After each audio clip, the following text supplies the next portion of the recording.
Assalamualaikum warahmatullahi wabarakatuh. Saya Ahmad Arif Prasetyo dari Prodi Pendidikan Teknik Elektro Universitas Negeri Jakarta. Nomor induk mahasiswa 15016190040. Saya di sini akan membahas 3 materi, yaitu muatan listrik, medan magnet, dan hukum Gauss. 3 materi ini ada di dalam satu mata kuliah, yaitu mata kuliah medan elektromagnetik. Kita lanjut. Di slide ini saya akan membahas definisi muatan listrik. Muatan listrik adalah muatan dasar yang dimiliki suatu benda yang membuatnya mengalami gaya pada benda lain yang berdekatan dan juga memiliki muatan listrik. Simbol Q sering digunakan untuk menggambarkan muatan. Sistem satuan internasional dari satuan Q adalah Coulomb, yang merupakan 6.24 × 10⁻18 muatan dasar. Q adalah sifat dasar yang dimiliki oleh materi, baik itu berupa proton atau muatan positif maupun elektron atau muatan negatif. Muatan listrik total suatu atom atau materi ini bisa positif jika atomnya kekurangan elektron. Sementara atom yang kelebihan elektron akan bermuatan negatif. Besarnya muatan tergantung dari kelebihan atau kekurangan elektron ini. Oleh karena itu, muatan materi atau atom merupakan kelipatan dari satuan Q dasar. Dalam atom yang netral, jumlah proton akan sama dengan jumlah elektron yang mengelilinginya, atau membentuk muatan total yang netral atau tak bermuatan. Kita lanjut.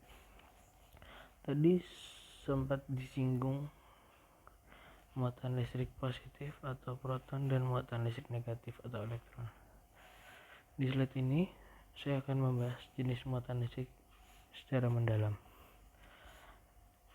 Jenis muatan listrik positif atau proton adalah sebuah benda yang mengalami kekurangan elektron.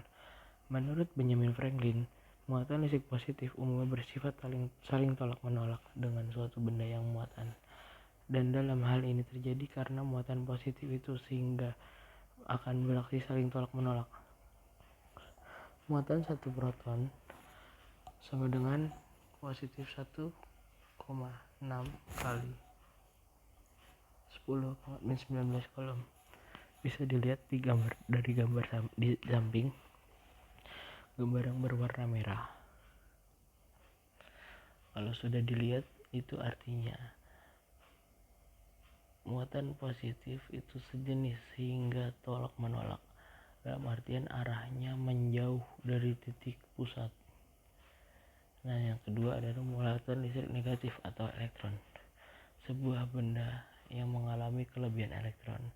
Menurut Benjamin Franklin, muatan listrik negatif pada suatu benda yang dapat dipastikan jika terdapat benda yang memiliki muatan negatif saling tolak menolak dengan plastik yang memiliki muatan, maka dapat dipastikan bahwa muatan benda tersebut negatif. Jadi dalam artian saling tarik menarik. Dalam artian di sini tarik menarik atau tidak sejenis. Muatan satu elektron sama dengan negatif 1,6 kali 10⁻19 kolom. Bisa kita lihat dari gambar di samping yang berwarna biru, muatan negatif saling tarik menarik. Kita lihat tarik menarik atau mendekati titik pusat. Lanjut. Slide ini akan membahas penentuan muatan listrik benda.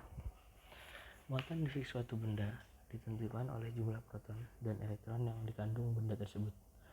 Yang pertama, jika suatu benda kelebihan elektron sama dengan kekurangan proton, atau sigma elektron lebih besar dari sigma proton, maka benda tersebut bermuatan negatif.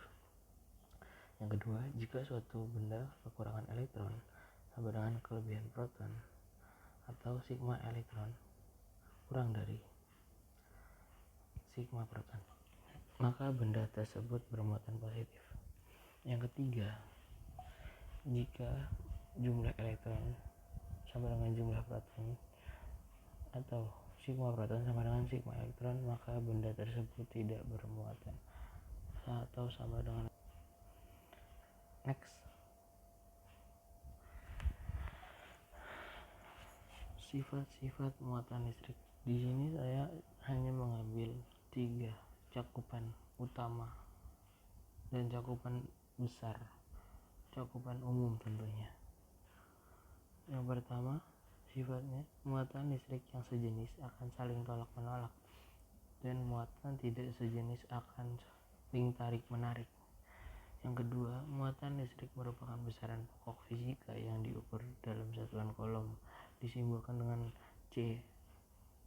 1 kolom sama dengan 6,24 kali 10 pangkat 18 E.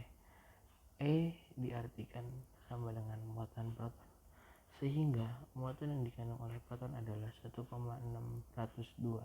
dikali 10 pangkat min 19 kolom. Elektron memiliki muatan yang sama dengan proton, namun berbeda jenis, menjadi negatif 1,602 kali 10 pangkat min 19 kolom. Yang ketiga, muatan listrik memiliki hukum kekekalan muatan. Gaya yang ditimbulkan dua muatan memiliki karakter yang sama seperti gaya gravitasi yang ditimbulkan dua benda dengan massa tertentu. Gaya antar muatan juga bersifat konservatif dan terpusat. Di sini adalah bunyi dari hukum Coulomb. Gaya tarik menarik atau gaya tolak menolak antara dua muatan listrik sebanding dengan muatan-muatannya dan berbanding terbalik dengan kuadrat jarak yang memisahkan kedua muatan tersebut. Nah, di sini kumpulan rumus hukum eksperimental Coulomb. Yang rumus yang disarikan dalam bentuk persamaan ini adalah rumus umum. F sama dengan K dikali Q1 kali Q2 per R kuadrat. F di sini adalah gaya Coulomb, K-nya konstanta, Q1 sama dengan muatan listrik 1, Q2 sama dengan muatan listrik 2, dan R-nya itu adalah jari-jari antar muatan. Nah, yang kedua ada rumus konsistensi satuan pada konstanta keserbandingan K. Jadi rumusnya adalah F sama dengan 1 per 4 pi kali permitivitas ruang hampa. Faktor pi muncul pada bagian pembagi atau denominator dari persamaan hukum Coulomb, namun tidak muncul pada persamaan-persamaan yang lebih sering digunakan atau termasuk persamaan-persamaan Maxwell. Nah, yang akan diturunkan dengan bantuan hukum Coulomb ini konstanta baru, yaitu permitivitas ruang hampa yang memiliki magnitudo yang dinyatakan dalam farad meter sebesar 8,854 kali 10 min 12 sama dengan 1/36 pi kali 10 min 9 farad per meter. Kita lanjut. Rumus penjabaran hukum Coulomb. F sama dengan Q1 kali Q2 per 4 pi dikali permitivitas ruang hampa dikali R kuadrat. Di sini Q1 sama tadi muatan listrik 1, Q2 muatan listrik 2, 4 pi tadi pembagi denominator, dan tentunya ada permitivitas ruang hampa dan jari-jari antar muatan listrik. Nah, bentuk vektor dari hukum Coulomb. Jadi di sini ada vektor. Vektornya itu F2. Jadi F2 itu adalah gaya yang bekerja pada muatan Q2 dan diperlihatkan untuk kasus di mana Q1 dan Q2 memiliki tanda yang sama. Nah, bentuk vektor dari hukum kolom warnanya adalah V2 sama dengan Q1 kali Q2, 4Pi dikali permitivitas ruang hampa dikali R kuadrat 12 dikali A12. Nah, di mana A12 adalah vektor satuan pada arah E12. A12 sama dengan R12 per magnitudo R12 sama dengan R12 sama dengan R12 per R12 sama dengan R2 min R1 per R2 min R1. Bisa dilihat di PowerPoint-nya. Nah, di sini juga ada gaya yang berlawanan arah. Gaya yang berlawanan arah F1 sama dengan min F2, tinggal diturunin aja. Tadi F1 nya memakai A21 Q1, jadi F1 sama dengan min F2 sama dengan Q1 kali F2 Q1 kali Q2 per 4Pi kali permitivitas ruang hampa dikali R kuadrat 12 dikali A21. Nah, sama dengan min Q1 kali Q2 dibagi 4Pi dikali permitivitas ruang hampa dikali R kuadrat 12 dikali A12. Itu adalah rumus dari gaya yang berlawan arah. Next, ini adalah contoh soal. Sebuah benda bermassa 40 gram yang bermuatan Q1 sama dengan 1 mikrocoulomb digantungkan pada suatu tali ringan dengan massa diabaikan. Di sebelah kiri benda tersebut diletakkan muatan Q2 dengan muatan min 2 mikrocoulomb yang menyebabkan posisi benda bergeser ke kiri jika diketahui K sama dengan 9 kali 10 dikali 10 9 dan G nya sama dengan 10 meter 10 ms min 2. Tentukan beberapa tengah. Bisa dari sini kita mencari langsung ada diketahuinya konstantanya 9 kali 10 pangkat 9, Q1 nya 1 dikali 10 pangkat 6 min 6 Q2 nya 2 dikali 10 pangkat min 6, R nya 15 kali 10 pangkat min 2 dijumlahkan jadi 9 kali 2 kali 10 pangkat min 3 dibagi 225 kali 10 pangkat min 4 jadi 0,8 Newton. Nah, T sama dengan resultan sama dengan akar F kuadrat ditambah massa kali gravitasi kuadrat.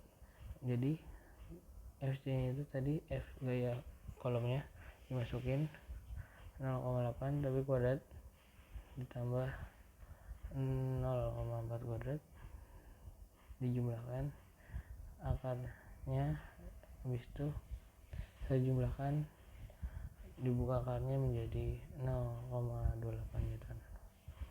Nah, di sini yang kedua adalah kita membahas medan listrik. Medan listrik adalah efek yang ditimbulkan oleh keberadaan muatan listrik.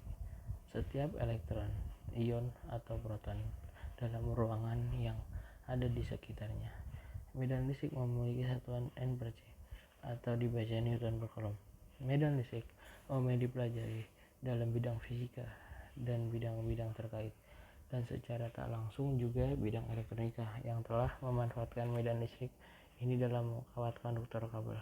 Kita lihat gambar medan listrik di bawah. Next, di sini ada definisi kuat medan listrik.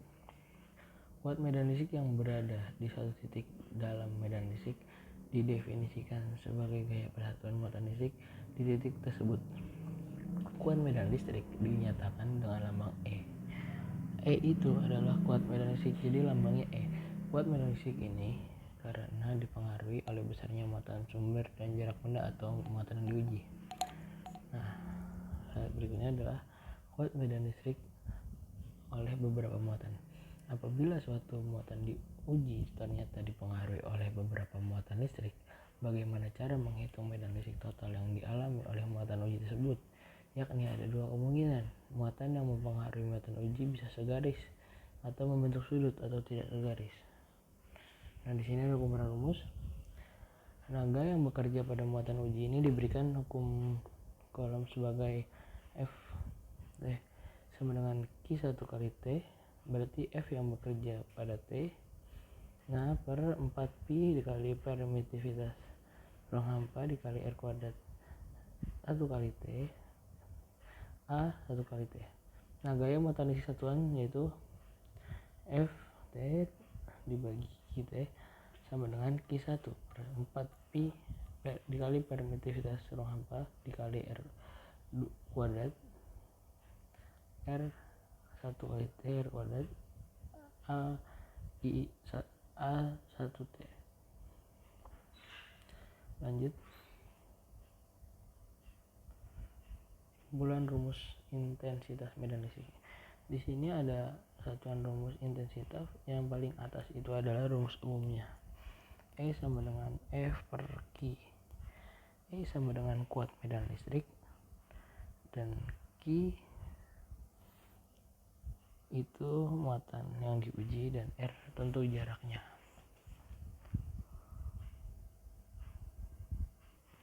Di situ kita bisa dilihat persamaan yang kedua. Tadi persamaan yang pertama paling atas, dan persamaan yang pertama itu adalah persamaan definisi bagi intensitas medan listrik, dan persamaan kedua adalah persamaan untuk intensitas medan listrik yang ditimbulkan oleh sebuah muatan listrik Q1 dalam ruang hampa vakum. Nah, di dalam itu kita mencoba menurunkan, jadi ada persamaan yang ketiga, jadi menggunakan R. R adalah magnitudo dari vektor R.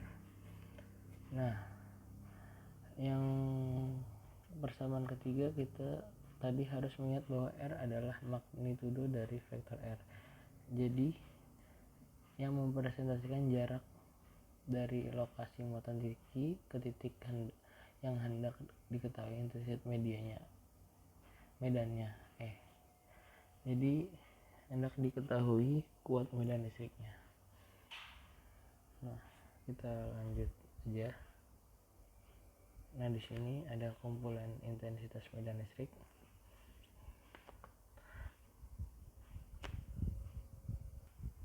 Tadi persamaan ketiga yang memakai magnitudo R, E sama dengan Q per 4pi dikali permitivitas ruang hampa dikali R kuadrat dikali A R. Nah, yang diturunkan persamaan keempat, E sama dengan Q1 per 4pi dikali permitivitas ruang hampa dikali R kuadrat. Itu adalah persamaan keempat. Dan persamaan yang kelima, ER, itu adalah persamaan dari persamaan keempat sama dengan Q1 per 4pi dikali permitivitas ruang hampa dikali R2 R kuadrat maksudnya. Next. Nah, ini adalah kumpulan yang kedua. Ini adalah kumpulan kita mendapatkan bahwa R besar sama dengan R kecil sama dengan X plus YAX plus ZAZ. Jadi di sini diturunkan lagi, jadi ada banyak persamaan bisa dilihat. Nah, persamaannya itu, persamaan ini yang paling atas, persamaan ini tidak lagi menampilkan medan yang dibicarakan dalam bentuk sederhana dan kompleks. Jadi ini adalah harga yang harus dibayar asalkan menggunakan sistem koordinat, atau sementara waktu kita akan memecahkan sebuah bola mengandung simetris bola. Nah, jadi ini adalah persamaan yang bisa membantu analisis vektor Ya, jadi ini penjabarannya, ada beberapa persamaan untuk menyelesaikan analisis vektor. Kita next. Ini ada contoh soal. Jika sebuah muatan diuji plus 25,105 kolom, letakkan dalam sebuah medan listrik apabila gaya yang bekerja pada muatan uji tersebut adalah 0,5 Newton. Berapa besar medan listrik pada muatan uji tersebut? Rumusnya pakai rumus umum tadi. Diketahui F sama dengan 0,5 Newton, Q sama dengan plus 25,105 kolom. Nah, ini adalah soal yang umum. Langsung dijawab. E atau kuat medan listrik sama dengan F adalah gaya kolom dan Q muatan yang diuji. Ya, 0,5 per 25,105 kolom sama dengan 2000 Newton per kolom. Lanjut materi berikutnya.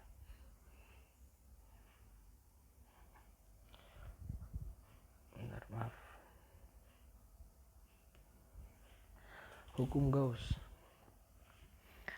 Hukum Gauss merupakan hukum fisika yang menjelaskan keterkaitan antar muatan listrik dengan medan listrik. Hukum Gauss dirumuskan oleh Carl Friedrich Gauss tahun 1777 sampai 1855. Fisikawan teoritis dan matematikawan berkebangsaan Jerman. Itu adalah Carl Friedrich Gauss. Medan listrik yang ditimbulkan oleh satu atau beberapa muatan listrik dapat dihitung dengan mudah menggunakan hukum Coulomb, tetapi perhitungan lebih rumit jika ditentukan adalah medan listrik yang dihasilkan oleh suatu distribusi muatan listrik. Hukum Gauss menyederhanakan cara yang lebih mudah untuk menentukan medan listrik yang dihasilkan oleh suatu distribusi muatan listrik. Karena itu, jika diketahui medan listrik, maka hukum Gauss dapat digunakan untuk menentukan distribusi muatan listrik yang menghasilkan medan listrik tersebut. Berikut diulas konsep dan rumus hukum Gauss. Hukum Gauss ini bunyinya, jumlah garis gaya dari sebuah medan listrik yang menembus suatu permukaan tertutup sebanding dengan jumlah muatan listrik yang dilingkupi oleh permukaan tertutup tersebut. Garis gaya jatuh tegak lurus ini adalah rumusnya. Flux listrik satuannya dalam satuan internasional adalah Newton Coulomb atau Weber. Ini adalah rumusnya, bisa dilihat. Gaya garis jatuh tegak lurus sama dengan kuat medan listrik dikali luas bidang yang ditembus oleh medan listrik, E kali A. Gaya jatuh tegak lurus, gaya jatuh tidak tegak lurus. Kalau tidak tegak lurus ditambahkan cos pi, cos theta maksudnya.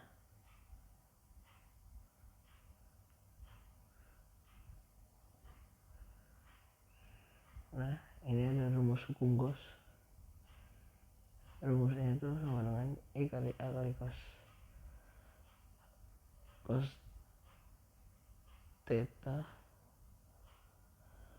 sama dengan Q per permitivitas ruang udara maksudnya.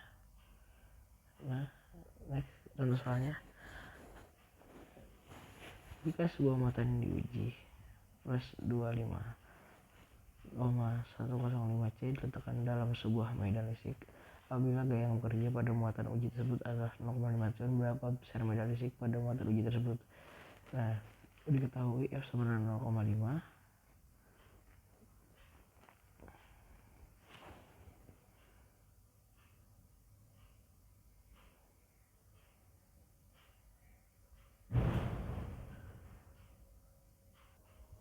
Nah, ini adalah contoh soal hukum Gauss.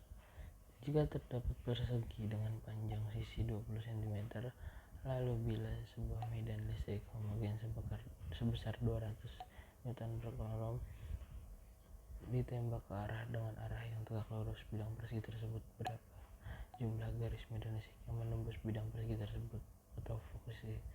Luas persegi 20 kali 20 sama dengan 400 cm kubik sama dengan 4 kali 10 meter kubik meter persegi maksudnya. Jumlah garis yang menembus bidang flux sama dengan E kali A flux sama dengan 200 kali 4 kali 10 meter flux sama dengan 8 Weber. Ya, terima kasih